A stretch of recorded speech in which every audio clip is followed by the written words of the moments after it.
I used to wake up with a knot in my stomach. Seriously.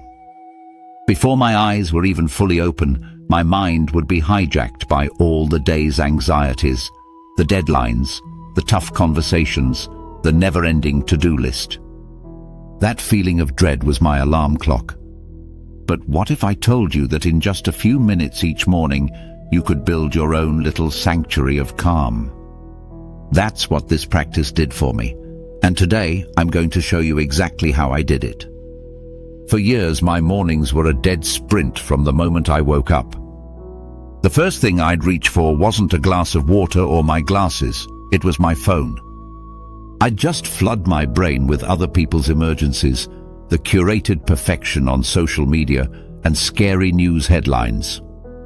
A neuroscientist I follow explained that when you do this, you're basically giving your brain an anxiety cocktail first thing in the morning.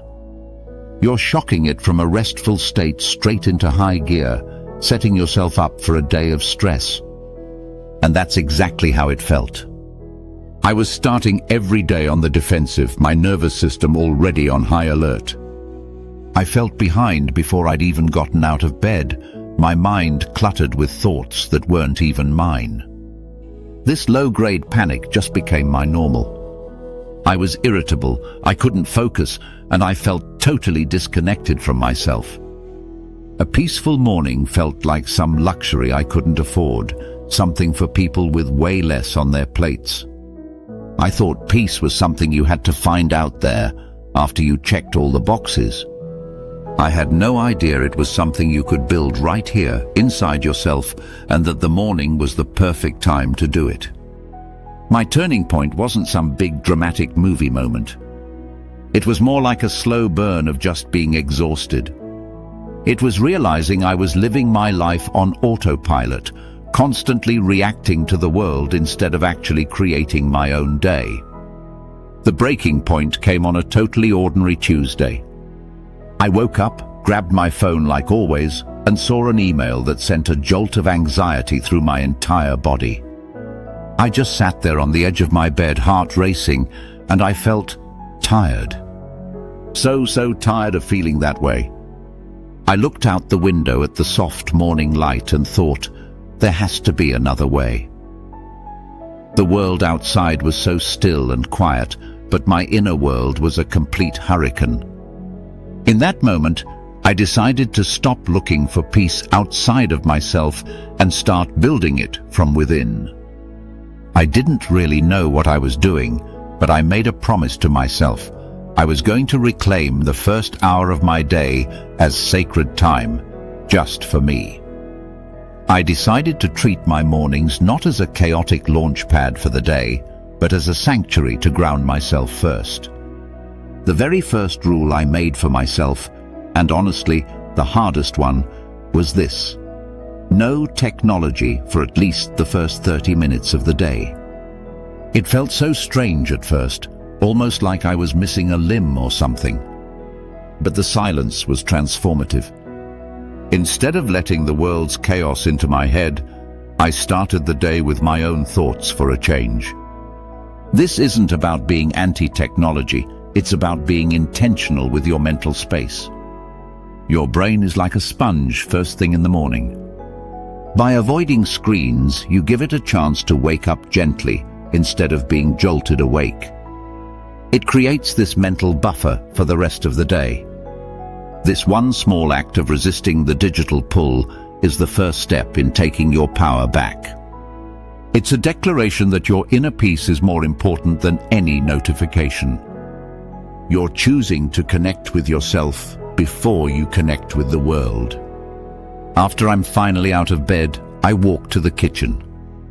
My next step is incredibly simple but powerful. I drink a full glass of water. But I don't just chug it. I try to turn it into a tiny ritual.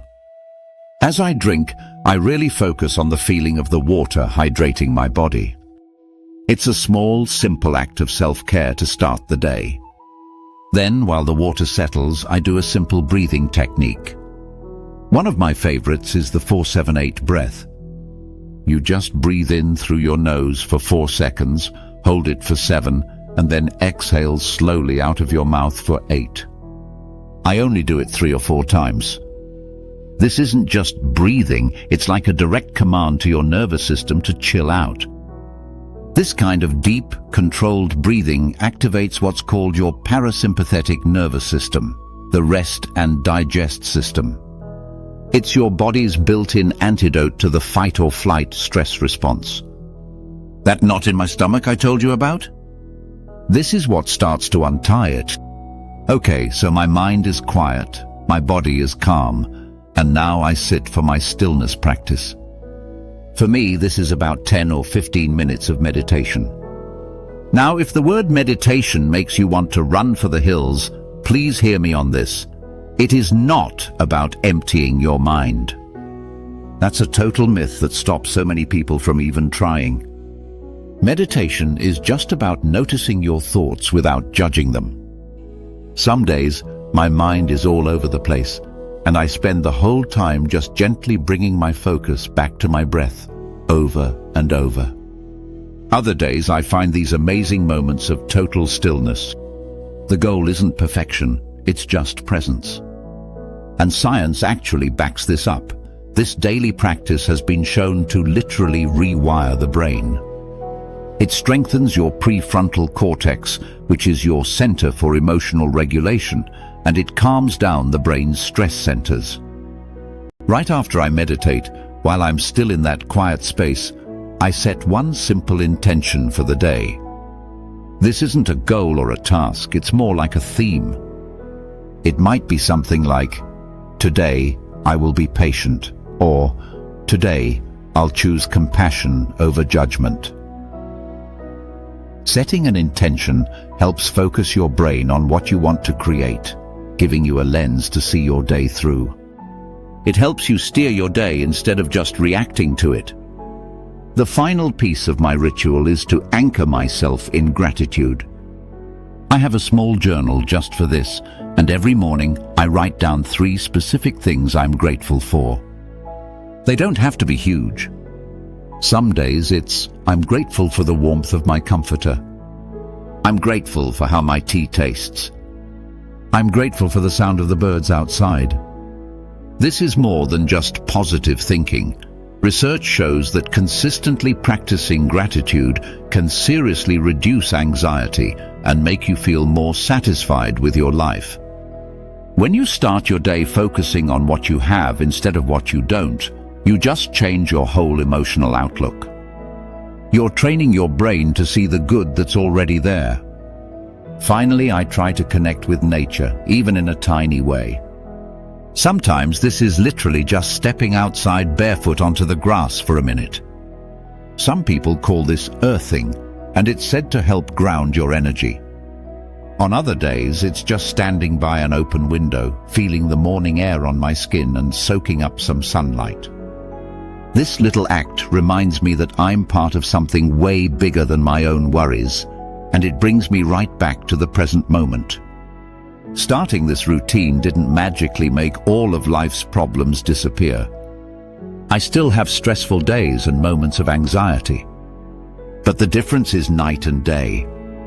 I no longer wake up into a state of anxiety. I wake up with a foundation of peace. That knot in my stomach is gone, and in its place is this quiet, steady feeling of being okay. This routine has made me more emotionally resilient. Because I start the day feeling centered, I'm way less reactive when stressful things inevitably happen. I feel less like a ship being tossed around by the waves and more like the calm, deep ocean underneath it all. The peace I build in the morning doesn't just vanish. It creates this reservoir of calm I can draw on all day long. It's truly changed my life from one of just surviving to one of actually thriving. Look, this routine is what works for me, but it's not some rigid prescription. Think of it as a framework you can play with. The best part of a morning ritual is that you get to make it your own. Maybe for you it's 5 minutes of gentle stretching, reading a single page from a book that inspires you, or just savoring your coffee in total silence. The power isn't in the specific actions, but in the intention you put behind them. So here's my invitation to you. Start small. You don't need an hour. Even 5 or 10 minutes can make a huge difference. What is one small intentional act of peace you could bring into your morning tomorrow? Let me know in the comments below. I would genuinely love to read what you're inspired to try. And if this video helped you at all, please consider subscribing for more on creating a life of intention and peace. Lasting peace isn't a destination you finally arrive at someday. It's a practice built one moment at a time. And your mornings are the gateway to that practice. By starting your day with intention, with connection, and with a little bit of self-care, you're not just having a good morning, you're building the foundation for a peaceful life. You have the power to transform your days, and it all starts with that first quiet, intentional breath when you wake up.